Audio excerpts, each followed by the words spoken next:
add the Oreos to a blender and make a fine powder out of it.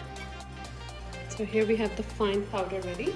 To this we will add the milk slowly. Give it a mix.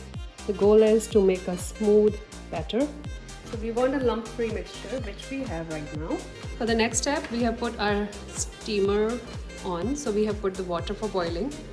Once the water starts boiling, we'll set up our steamer.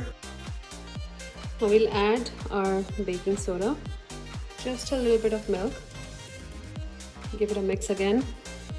Our mixture is ready.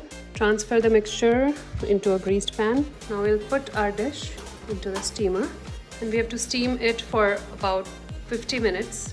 Now we'll remove it, let it cool down. To make the chocolate ganache, first of all, I'll add 1 cup of whipping cream. We will add these chocolate chips.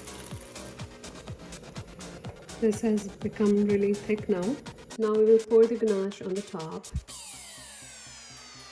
Spread it a little bit. So here is our beautiful Oreo cake.